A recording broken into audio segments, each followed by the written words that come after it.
Today's topic is The Road Not Taken poem by Robert Frost. Before we start the poem, let me ask you some questions. Have you ever found yourself caught between a rock or a hard place, or trying to make a difficult decision? Second, what is your aim in life?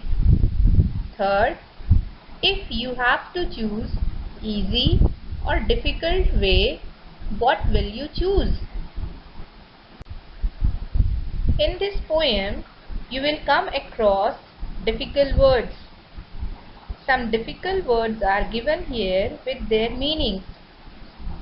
First word is diverged. It means separated. Second word is yellow wood. It means an autumn forest. Third word is undergrowth. It means bushes that grow under the trees. Fourth word is better claim. It means better choice. Fifth word is it wanted wear.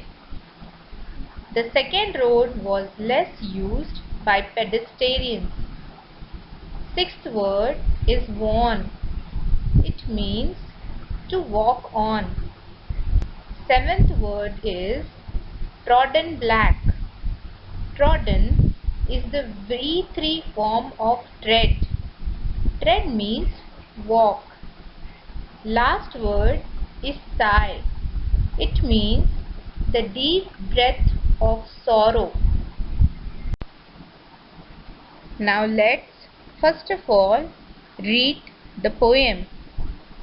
Two roads diverged in a yellow wood, and sorry I could not travel both. And be one traveller, long I stood, and looked down one as far as I could, to where it bent in the undergrowth. Then took the other as just as fair, and having perhaps the better claim, because it was grassy and wanted wear. Though as for that, the passing there had warned them really about the same, and both that morning equally lay in leaves. No step had trodden black. Oh, I kept the first for another day, yet knowing how way leads on to way, I doubted if I should ever come back. I shall be telling this with a sigh. Somewhere, ages and ages hence, two roads diverged in a wood, and I took the one less travelled by, and that has made all the difference. Now, my dear students, let's see in detail what the poet wants to convey from this poem. Let us see what the poet wants to say in first stanza.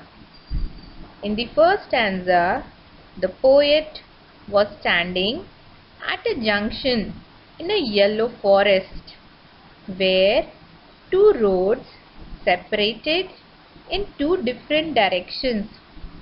The poet feels sorry that being the lonely traveller means he was only the single person to travel on the road. He could not walk on both the roads at the same time. He stood there for a long time, looking at the road down as far as he could. The road then bent and disappeared from his eyes in bushes and the undergrowth. Let's see what the poet wants to convey in second stanza. Then the poet took the other road, which was as beautiful as the first one. The second road presented a better claim because it was still grassy and had not worn off due to walking of the travellers. As far as the question of their being worn due to the walking of the travellers, both of them had worn in the same way. Let's see what the poet wants to convey in third stanza. Both the roads lay in front of the poet almost in the same condition. They were covered with the fallen leaves, and the leaves had not been blackened by the steps of the walkers. The leaves still lay there uncrushed by the steps. The poet left the first road thinking that he would use it on some other day. When he was doing so, he knew that how one way leads to another. He would go so far from the first road that he doubted if he would ever come back to walk on it. Now let's see what the poet wants to say in last stanza. The poet does not seem to be very happy with his choice. Just now, it is very difficult to pass the judgment on the spur of the moment. After many years, perhaps he will be telling with a sigh that his choice was not very rewarding.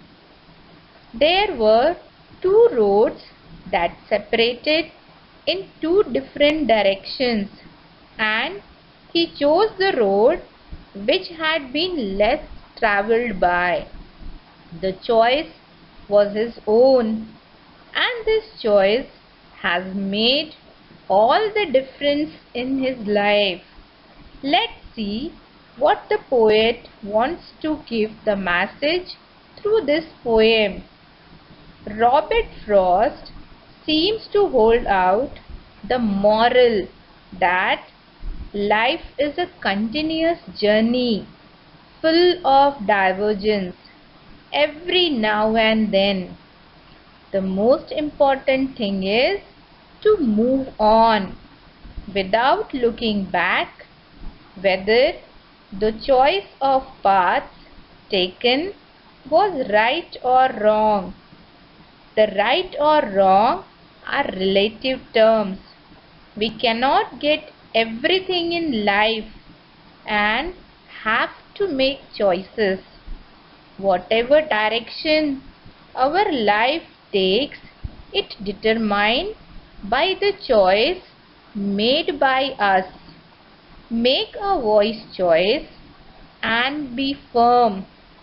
Keep on moving without being in a dilemmatic condition. So, be confident in your choices. Hope student, you have understand the poem. Now let us quickly recapitulate the poem. The poet was standing at a place where two roads or paths diverged in a yellow wood. He was sorry that he couldn't travel both at the same time. He looked down, one as far as he could, till it bent away in the undergrowth. The other road was just as fair, as perhaps presented a better claim. The second road was grassy, less frequented by travellers, and wanted wear. The poet has to make a choice. He resolved the dilemma. He chose the second road and kept the first for another day. The poet had a doubt that he would never get a chance to travel on the first road again. The choice had been made, and it made all the difference in his life. It was very difficult to say whether the choice was right or wrong on the spur of the moment, but the poet neither seems to be very happy nor very sad with his choice, and leaves the end open to the readers and their choices. Now, dear students, here is a small assignment based on this poem. Thank you.